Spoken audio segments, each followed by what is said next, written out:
Hello दोस्तों, आप सभी को मेरे इस चैनल पर हार्दिक अभिनंदन है। तो आज हम बात करने वाले हैं कि माता सीता को मुँह दिखाई में कैकेयी ने क्या दिया था। कैकेयी ने मुँह दिखाई में दिया था माता सीता को कनक भवन। आज भी सियाराम करते हैं यहाँ भ्रमण। जब भगवान श्री राम ने माता सीता से विवाह किया था तो वो इस बात के बारे में विचार कर रहे थे कि भव्यता में रह रही माता सीता के लिए अयोध्या में एक सुंदर भवन होना चाहिए, और उनकी यह इच्छा उनकी एक माता ने पूरी की। आज भी यह भवन एक ऐसा स्थान माना जाता है जहां हनुमान जी सहित भगवान राम और माता सीता भी निवास करती हैं, और यहां भ्रमण करने वालों को उनका आशीर्वाद मिलता है। तो चलिए जानते हैं इनके बारे में विस्तार से। अयोध्या में बन रहे राम मंदिर में लोगों की बहुत आस्था है, लेकिन उतनी ही आस्था लोगों को भगवान राम से जुड़ी अन्य जगहों में भी है। उन्हीं में से एक है कनक भवन, जो भगवान राम और माता सीता के लिए खास था।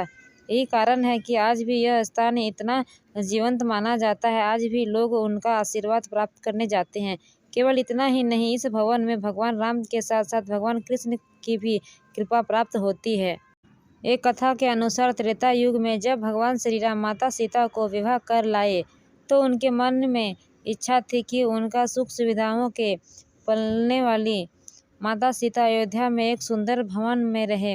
उनकी यह इच्छा उनकी एक माता ने पूर्ण की। कहते हैं कि जिस क्षण भगवान के मन में यह बात आई, उसी क्षण अयोध्या में महारानी कैकेयी को स्वप्न में संकेत धाम वाला दिव्य कनक भवन दिखाई पड़ा, और महारानी कैकेयी ने महाराजा दशरथ से स्वप्न में दिखे कनक भवन का ठीक वैसा ही एक स्वरूप अयोध्या में बनाने की इच्छा व्यक्त की। राजा दशरथ अपनी प्रिय रानी की इच्छा कैसे पूर्ण नहीं करते। उन्होंने शिल्पकार विश्वकर्मा को कनक भवन बनाने के लिए अयोध्या आने का आग्रह किया। कनक भवन तैयार हुआ, जिसमें असंख्य दुर्लभ रत्न जुड़े हुए थे। जब माता सीता की मुँह दिखाई की रस्म हुई तो कैकेयी ने वह भवन माता सीता को मुँह दिखाई में दे दिया।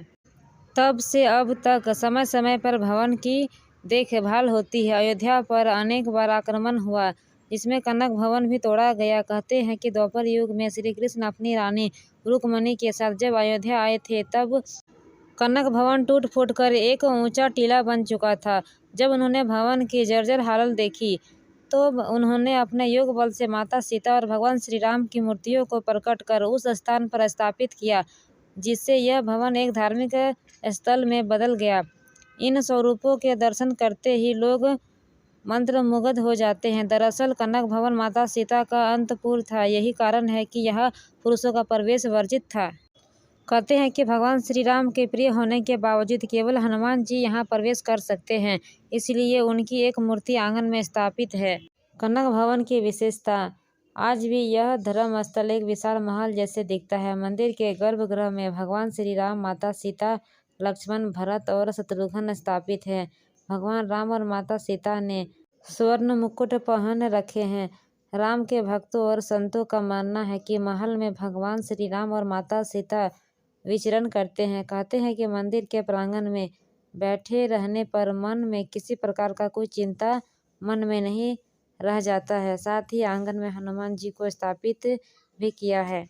विशाल कनक भवन 1000 वर्ष तक ज्यों का त्यों बना रहा है। बीच बीच में लोग उनकी मरम्मत करते हैं। आज भी जो महल का स्वरूप है वह 1891 में ओरछा के राजा सवाई महेंद्र प्रताप सिंह की पत्नी महारानी वृषभानु का निर्माण कराया हुआ है। आशा करती हूँ कि आपको यह वीडियो पसंद आया होगा। यदि आप मेरे इस चैनल पर नए हैं तो मेरे इस चैनल को सब्सक्राइब करके रखें, ताकि मेरा हर एक वीडियो आप तक पहुँचे। Thank you.